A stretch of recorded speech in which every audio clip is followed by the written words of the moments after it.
So this is kind of an experiment, and just excuse the unprofessionalism of it and any background noise you might hear in my house. So basically, I decided that I wanted to try to make a healthier version of biscuits and gravy because I kept seeing everybody being hungry for it, so I started being hungry for it. So one thing that I did to try to make, the meal a little bit more filling was to add some egg whites. I did about 2 servings of this worth of these cage-free egg whites. They have a bit of a yellow tint to them, which I was almost thinking, did they get it wrong? These look like egg yolks to me because it's got that yellow tint to it. But, well, I kept looking, saying egg whites, so that's what they are, I guess. And we do have our own eggs, but because I mostly, I use a lot of egg whites, so I try to, save the eggs for when we're eating whole eggs.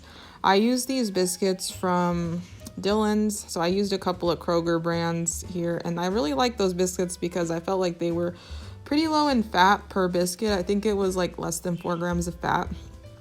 And the chicken and sage sausage, I think maybe I'd have to look again, but it's probably 3 grams or 4 per link, around that much. I don't really remember, and then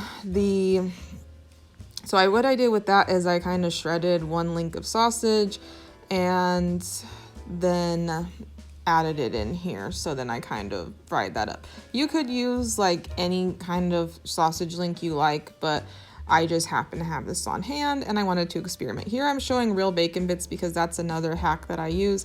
A little goes a long way when I think it comes to these kind of smoked type meats because they have so much flavor in them. So I don't think you need to have a lot of it to get that flavor that you're craving. And then you reduce your calories by so much by doing that. And I follow kind of a low fat and average amount of carbohydrate diet with all the food groups. So here I'm trying to experiment with xanthan gum to thicken it up and adding a little bit of milk, about half a cup of milk I think is what I used in there to use for the gravy aspect of it. And I struggled a little bit with the xanthan gum, so you'll see what I ended up doing later to solve that problem. And so this meal ended up being about I'd say 20 grams of protein, and on average I'd say maybe 5 grams, I don't know, maybe 8 grams of fat. I'd have to go back and look because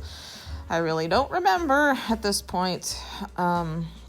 But it's really not that high in fat compared to other biscuits and gravy, which can be anywhere from 250 just for the biscuits and gravy to 800 calories, depending on, it just kind of depends on the recipe and how big the serving size is and what ingredients that they're using. So I felt like using skim milk, I really didn't taste much of a difference than using cream because the important part is the thickening aspect of biscuits and gravy, I think. So I added a lot of pepper because I thought that would be really important for really getting that traditional taste to this, and a little bit of salt. I didn't add much salt because there's quite a bit of salt just in the sausage itself. That's my secret ingredient. Nutritional yeast adds a ton of flavor to food, and I probably used about 2 teaspoons worth of that. And it also has a lot of fiber and B12 and different vitamins in it, so I might have added 1 gram of fiber by doing this. It's a very low fiber meal, and it's an average amount of carbs and fat, and not too, I say a lot, so excuse that, that's annoying. But here I'm struggling a little bit. I'm checking on my biscuits. This is an experiment and trying to see how it turns out. So at this point, biscuits are done, so I'm getting that out. And as I'm getting everything ready, you'll kind of see what I end up doing. But just so that I don't run out of time, I did go ahead and experiment with the taste later, and it turned out to taste really amazing.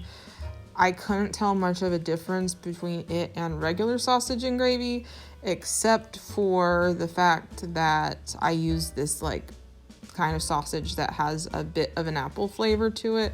If you use regular like turkey sausage or something like that, I don't think you'll even be able to taste the difference. Like, and if so, it's very slight. But you know, it's been a long time since I've had sausage and gravy and biscuits and all that. So I mean, I guess for me, like my flavor profile might be a little bit biased just because I haven't had it in so long. So maybe somebody that has a certain recipe or, you know, place that you eat it from, you know, might have certain favorites. But like a lot of the people that I watch say, here I'm getting cornstarch because it didn't work that well with the xanthan gum. So a lot of people that I watch say if you can get it 80% close to as good as the real thing, then it satisfies your craving enough, and then you're not compromising your health and nutrition goals.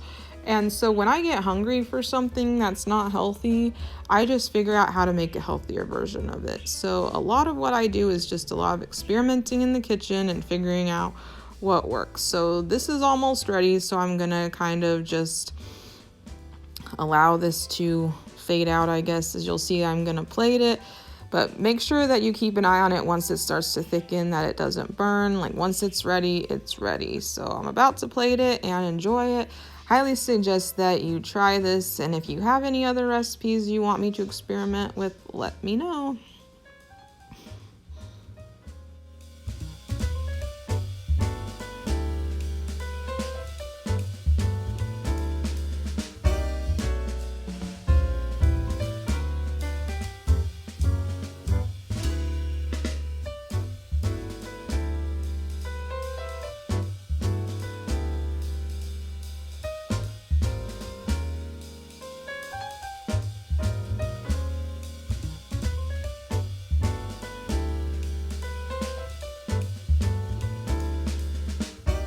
So the carbs ended up being more than I thought, but first is the biscuits and gravy, and second is the entire meal.